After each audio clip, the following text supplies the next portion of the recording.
Welcome back. All right, so after my vacation, week off, we're back. The NHL's back, and so it's power rankings time. Now, there were a couple of big movers this week, but in general, because there weren't that many games played between the last time I did this and now, not as much movement as I might have expected. So, number 32 through number 1, and of course I'm wearing Arizona because they're number 1 this week. They're not. I wanted to wear the new Arizona. I think it looks nice personally. I might be one of the few. All right, number 32 this week. And dropping from, my wife put that together for me for my birthday yesterday, so I'm trying to find a spot exactly to put this. All right, that's not very nice. Don't suggest that. So number 32 on the board this week, dropping one spot, is Columbus. So Columbus, yeah, they went in and they beat Toronto tonight. But it doesn't change the overall picture for Columbus. They're into that better luck next year territory, as a lot of teams in this bottom row are. And so Columbus stays in 32nd. And in part, it's because, they dropped to 32nd. In part, it's because of who moves up to 31st. And that's the Coyotes. The Coyotes are back to that honest, hardworking style of hockey. It's not really Victoria's style of hockey, but the work is there and they're generating points. And so Arizona ends up moving up to 31. So there's a bit of a swap at the bottom. We'll see if people find that really controversial or not. I'm thinking the controversial picks are going to be top row. Just going out on a limb. Number 30. Same spot as last week. Well, 2 weeks ago. Chicago.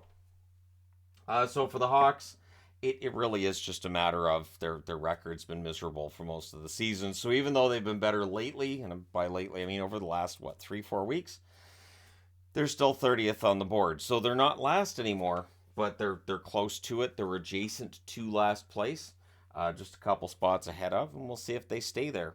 Number 29, same spot as last week as well. I'll use this one. Vancouver. So for the Vancouver Canucks, they do get the win over the Islanders. They had a loss against Detroit today. If they can lose more games, I'm happy. This is where we're at with Vancouver. You want to see the young guys play well. You want to see Podkolzin break through.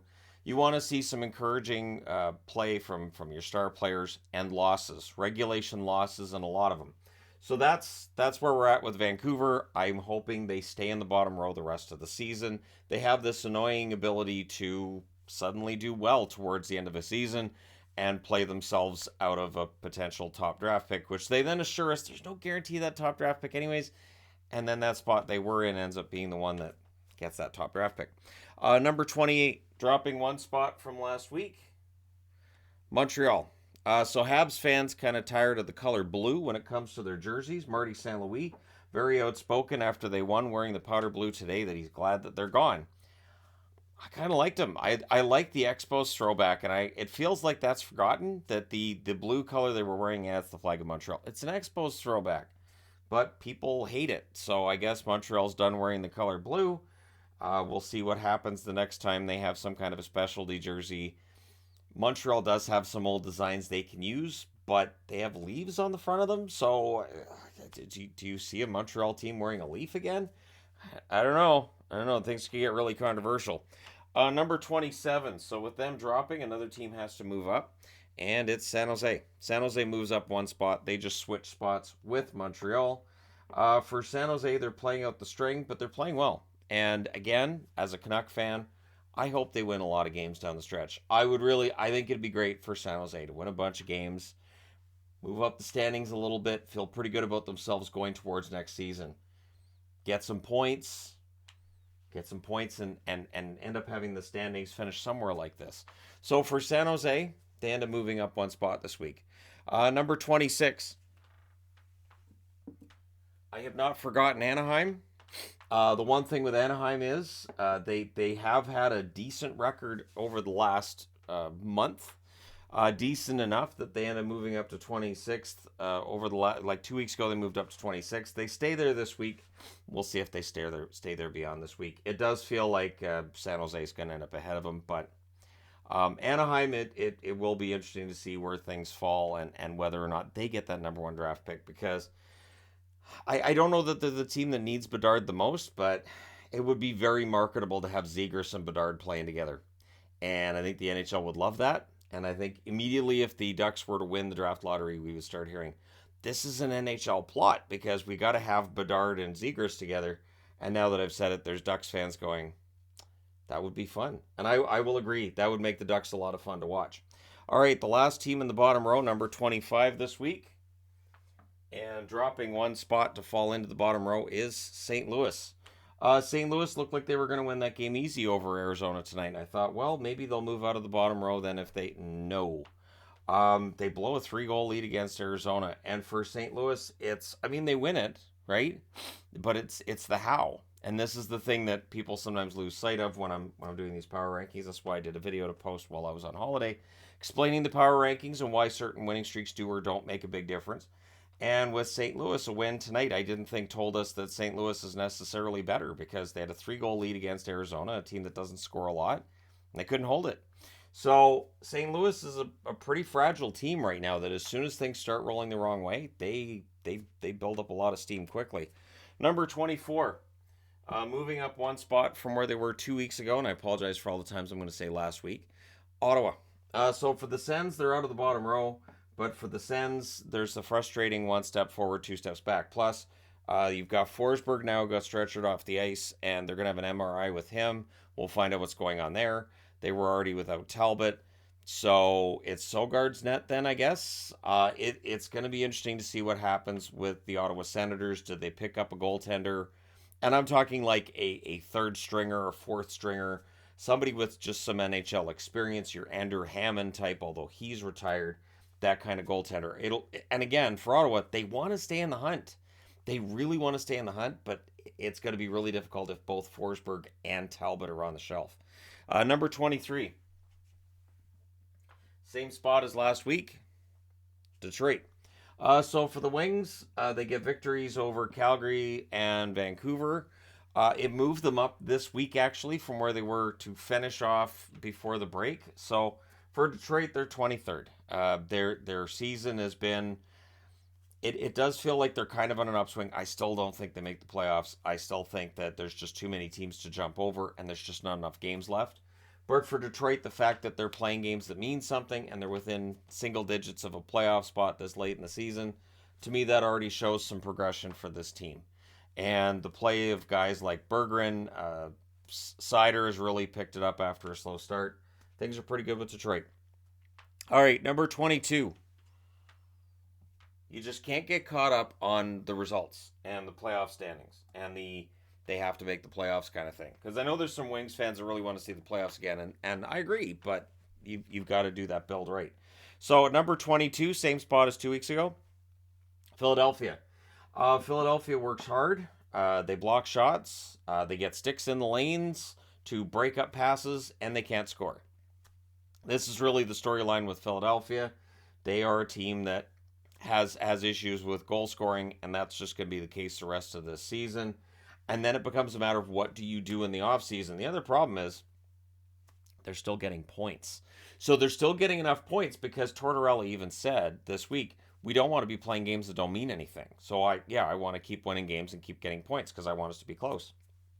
I'm sure there may be some Flyer fans out there that say, but Bedard, and I wouldn't mention him in front of Tortorella. He may not like that conversation. Number 21, big crash this week. Dropping 8 spots from where they were 2 weeks ago, Minnesota. Now they get the win, right? They get a very important 2 points against New Jersey, but coming into this game, there were a lot of struggles, and so I haven't moved them up as of yet. It still feels like they have a very tenuous grasp on that last playoff spot in the West. We'll see whether or not that continues to be the case.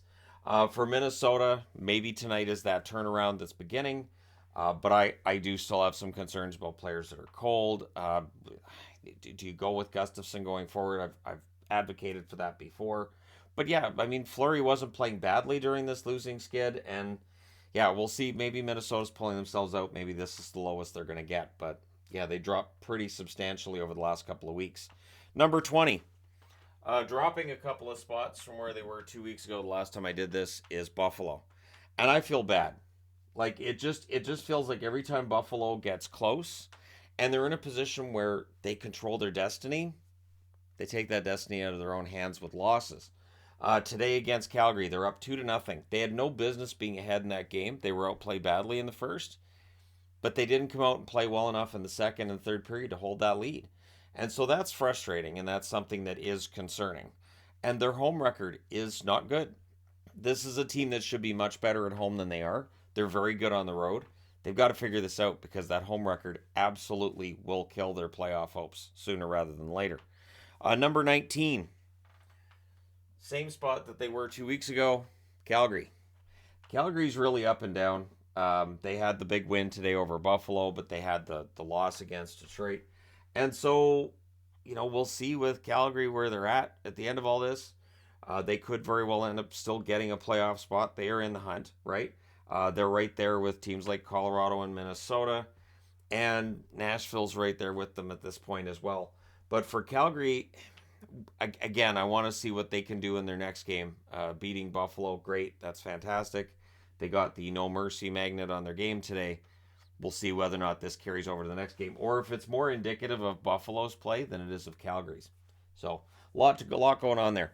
Number 18, moving up 3 spots from where they were 2 weeks ago. I'll use this one. Pittsburgh. So the Penguins get destroyed tonight against LA. Now that's the second half of a back-to-back, and Pittsburgh honestly have been playing well lately, so I didn't bust them down for that. We'll see whether or not their next game in San Jose, which isn't until Tuesday, which when that really late start was going on with LA, I thought, I hope Pittsburgh's got some time off between games, and they do. Their next game's in San Jose, so they have some time to figure things out. That game tonight, to me, was just a complete disaster for them. So, yeah, they're 18th on the board. They do move up because of the other games they've played since the last time I did a power rankings. Number 17, another example of this. At 17, moving up 3 spots from where they were 2 weeks ago, the Islanders. They are not as high as they were before their last couple of games. I had them back in the top 16. I felt like they were playing really well. Now with that loss against Montreal, which follows up a loss against Vancouver, they've started to fall off again. So this is where the I didn't do one last week comes in, because, yeah, they would have been higher after last week than where they are this week. But at any rate, they do move up 3 spots from where they were 2 weeks ago. And for the Islanders, they've played more games than everybody else. They're fighting for that last playoff spot. So the odds of them getting it, they don't look very good right now. So, I mean, on some level, for me as a Bo Horvat fan, I've got my fingers crossed for him. But he's got 8 more seasons in New York, so he and Barzal can continue to work on their chemistry. It's just been a natural fit so far, and I hope it stays that way. I do like Barzal quite a bit. Number 16, same spot that they were 2 weeks ago. No change. Washington. So the Capitals stay in the top 16. A huge win today over Boston, which kind of turns around things. They were 4-6 in their last 10 going into that game against Boston. So that absolutely helps their standing on this board. They had actually dropped into this row, and this week helped them move back into the second row and end up exactly where they were when I did this 2 weeks ago. So for the Caps, we'll see if that win over Boston is indicative that this team's ready to turn things around. But that's only the second home loss for Boston in regulation. So Washington has that going for them. Number 15, moving up 2 spots. Moving up 2 spots from where they were 2 weeks ago, Nashville. Nashville's broken into the top 2 rows, and I said this in the last power rankings that they kept playing this way, they'd find themselves in the top 2 rows, and they're there. And I do think they're playing well enough to get that final playoff spot. And so Minnesota's got to get things going. Calgary's got to win more. Just getting points isn't necessarily going to be good enough because Nashville's been pretty good. They did get 2 points against Philly. It wasn't the prettiest game yesterday, and they are having trouble generating shots often enough. But Nashville ends up in the top 2 rows, and I think the shots will take care of themselves. Their goaltending's fantastic, so that's definitely helping to pull them up, and their defense has been very good as well. Number 14. Moving up 1 spot from where they were last week. Well, 2 weeks ago. Sorry. That's going to be an ongoing issue, isn't it? Vegas. The Vegas Golden Knights move up 1 spot, so not a huge move up or down for them. The injuries are, of course, still a problem. They've got a lot of key guys that are out. But Vegas, they're first in the division. They're there. Now, Seattle's fall off in their play has definitely helped them stay first in the division, and we'll see how long they're there. But I think Vegas has played well enough over the last couple of weeks that I can justify them moving up one spot. Also, moving up one spot from where they were 2 weeks ago is Florida. So all these teams have to thank the Minnesota Wild. The Minnesota Wild, the last time I did a power rankings 2 weeks ago, were 13th, so they dropped. So up one spot, up two, same spot, up three, same spot, drop by two. All of these have been influenced by Minnesota dropping way off. And so for Florida, they're in the top 13. This is the highest they've been in a while, I believe. Although maybe they were 12th recently. So for Florida, the loss they suffered today, it is going to be something to see who ends up getting those top 8 spots in the East, because it is a bit of a dogfight. Again, the Islanders have played too many games, but Florida's right there, and Buffalo could still end up being right there. So I'm very glad that this year in the East we're seeing some tension as to who will or won't make the playoffs, because at this time last year there was none. Absolutely zero. So Florida's still in the hunt. But each loss really hurts. They need to win like 6 or 7 in a row and really solidify their hold on a spot. Number 12, same spot as last week or 2 weeks ago, Colorado. So for the Abs, it's been an up and down time. They had that humiliating loss against Tampa, but they end up winning the one against Florida. So for me, I'm like, yeah, I can leave them in the same spot. I'm fine with that. I think that's fine. I think that's a good spot for them right now. Obviously, they're still trying to get themselves healthy. Now they're without Makar, but Byram's back. Byram was pretty good today. And they have a good record without Makar, which is a bit of a surprise, but they do. Georgiev's had a couple of shaky games over the last few weeks, but I still believe in him, and today he had a very good game. So, yeah, Colorado ends up 12th. Number 11. And same spot as they were 2 weeks ago, the Kings. So big win for the Kings tonight over the Pittsburgh Penguins. For LA, it's basically they've solidified their spot in the top 2 rows for me. They're still in the hunt for that first place in the division. I don't know that they're necessarily going to finish first, but they won't be an easy out in the playoffs if they can get the goaltending. If they can get the goaltending come playoff time, they will be very difficult to eliminate. They might be a good dark horse pick in the West if you're looking for a team to go on a run. It's been a little while since a Cinderella run in the National Hockey League, like a really nice Cinderella run to, say, a conference final or a Stanley Cup final. I guess, Montreal qualifies, but that feels like it's a bit of a different season, doesn't it?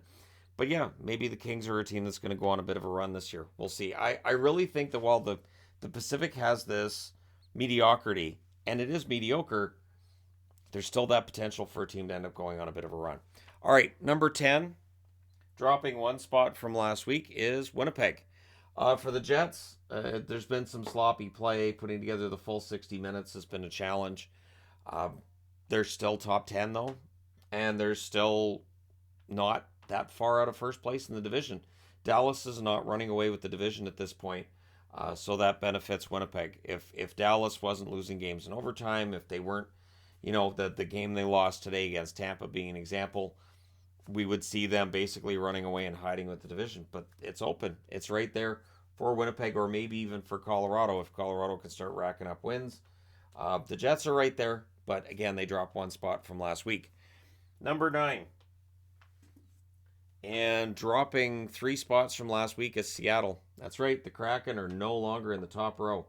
They are 3-6-1 in their last 10.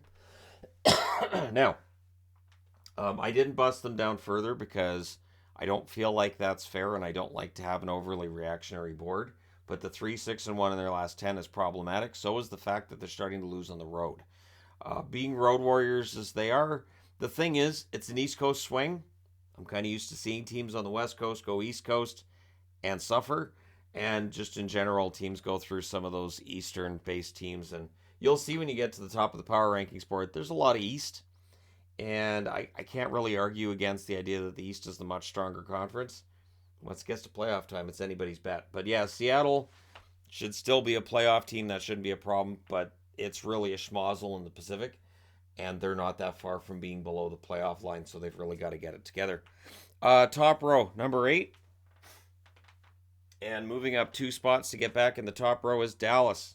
I wasn't as discouraged with the loss against Tampa because you'll notice Tampa Bay isn't on the board. Tampa Bay's higher than Dallas. So when you lose against a team that's higher on the board, I don't feel like there should be a big adjustment for that. But I mean, there was the shootout victory. They're getting some points here and there. I think Dallas is playing better than they were going into the break. It is a matter of finding that full 60 minutes that's been a problem for them, or in some cases, beyond 60 minutes has been a major problem. But I'm giving them the benefit of the doubt and throwing them in the top row. Number 7, moving up one spot from last week. And what's interesting is the Oilers are the highest ranked Western team on the board. So they move up one spot from last week. And I saw the hilarity 2 weeks ago of, I can't believe he's got the Oilers in the top row. That's terrible. The Oilers are 8-0-2 in their last 10. They're playing very well. The Oilers, today the win over Ottawa is a good example of they can outscore. If their goaltending's a little shaky, they can outscore it. Not that I think Campbell had a bad game, but when you put up 6 goals, your goalie can relax a little bit. The Oilers are playing quite well. As I said in a video not that long ago, I think they're probably going to end up winning the division. I get the feeling that with Vegas's injury problems, LA's inconsistency, and Seattle falling off a bit, the division's right there for the Oilers. And I don't know if I'd want to play the Oilers in the first round. It's McDavid and Draisaitl, and McDavid puts up ridiculous point totals. So I don't know that they're necessarily going to go all the way, but the Oilers might be dangerous in the first round and beyond. Number 6. So now we get into the glut of Eastern-based teams here. Number 6, and dropping 2 spots from where they were 2 weeks ago, is Toronto. With the loss against Columbus, and I know it's a loss at home, and they had the other loss against Boston, but a loss against Boston doesn't bust them down. The loss against Columbus is a bit concerning, but they beat Columbus last night, so 1-1 against Columbus is a bit concerning. They do miss Matthews. That's the reality of it. And the Toronto Maple Leafs are still one of the best teams in the league. But I think because of the division they play in, I think it kind of maybe hurts how. And again, because Toronto does struggle in the playoffs, I don't think it matters what. They could be 60-0 to start the season in the NHL, and you would still have people saying, they're still going to lose in April. Well, once it's playoff time, so it doesn't really matter what they do. And as soon as they lose a game like the one tonight, people come out. They say things. Number 5, also dropping 2 spots from where they were 2 weeks ago, is Tampa. So for Tampa, they end up dropping, not necessarily because they're playing poorly, because again, top 5 is pretty good, but the top 4 teams are playing remarkably well. And Tampa Bay, I still think in a playoff series, good luck. Good luck beating Tampa Bay. If Boston was to face Tampa Bay in this year's playoffs, I would not be surprised to see Tampa Bay knock them out. I think over a best-of-7 series with the forward group, the defense, the goaltending, they match up very well against anybody in the National Hockey League. I think they've become better at pacing themselves a little bit, and I know that's kind of a controversial topic too, is whether or not teams are trying 100% of the time every single game, but there's definitely some pacing that goes on, especially at this time of the year. But now that we're coming out of the All-Star break, this is when teams really start to ratchet up their effort, and the emotion starts to really show up in all these games. Number 4 on the board, and moving up from where they were last week 2 weeks ago by 3 spots, New York Rangers. The Rangers are playing so well. The addition of Tarasenko definitely seems to have helped. Panarin with 4 goals today, 5 points overall. Panarin's a pretty happy camper. I think the fact that the Rangers have sent that message to the team of we believe we're contenders, we're adding, I think that makes a difference. And I think the sooner that a team makes that decision to add, I think the better. You give that player more time to get acclimated. You give your team more time to really get things going. I think that the teams that make those last-minute deadline trades, it can be tougher for them because that player doesn't have that extra time to get ready. So I think the Rangers made a really smart move picking up Tarasenko. Jaro Halak's play is getting a lot better as well, which says a lot for the goaltending. Coaching has to be excellent in New York because Halak, his last year in Boston, not great.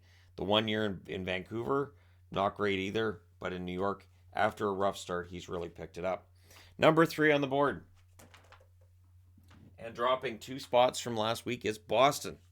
Boston is definitely not playing as well right now as they were through most of the season. This is going to happen. It's an 82-game schedule. Today, during the game between Boston and Washington, they were talking about how they're on pace for more wins than this, and how many points they're on pace for. And I kept saying out loud to the TV, just stop it. Just stop it. Because at the time, Boston's down in the game, and Boston's had its share of struggles lately. So I don't think Boston's going to beat the 62 win mark. I don't think Boston's going to get 132 points. I think Boston's going to settle in. I think they're going to end up with probably around 120. I think that Boston's going to lose their share of games from here. But I think that trying to go all out for 82 straight games is very difficult, and it's damn near impossible. So I'm not, upset about where Boston is. I just think 2 teams are playing better than them right now. Number 2 on the board, and moving up 3 spots from last week, is New Jersey. The Devils are playing quite well. Yes, they end up losing tonight in a shootout against Minnesota. Minnesota desperately needed those points. I think they needed them more than New Jersey did, but New Jersey's playing quite well. So the battle for first place in the Metro is fascinating. This is a Devils team that they've never been number 2 on this board, and they've never been anywhere near number 2 on this board this late in the season. For New Jersey, this is legit. I really think New Jersey right now is playing better than Boston. I think that they're playing some really smart hockey, and that's without Jack Hughes. So Jack Hughes is going to be out for a while. I think that's only going to benefit the New Jersey Devils. They lose some explosiveness out of that lineup, yes, but it gives other guys a chance to prove they're up to task. And so I like New Jersey's chances. I really do. And it doesn't sound like Hughes is going to be out that long anyways. Number 1 on the board, moving up 1 spot from last week, as promised. So the day after the last power rankings 2 weeks ago, I said Carolina was going to be number 1 on the board, and they have been, and they've been number 1 since then. Now tonight, they lost against the Rangers. You'll notice the Rangers, nice, healthy move up the board. I didn't feel like that necessarily meant the Canes needed to be busted down, and I didn't feel like that meant that they should be behind New Jersey or Boston. But for the fact that the 3 of the top 4 teams are out of the Metro, that shows you how tough the Metro is. The other 3 in the top 6 are out of the Atlantic. These playoffs are going to be absolutely ridiculous. You've got the 2-3 matchup in both the Atlantic and the Metro in the top 6 on the power rankings. That means playoffs that I'm really going to enjoy. And we're about 2 months out from those getting started. So I'm excited. I'm excited that the power rankings are getting closer and closer to their finish. Because once the regular season's done, that's it for power rankings until the summer. So let me know your thoughts in the comment section below, as always. Which teams have I hosed? That kind of thing. Normal stuff.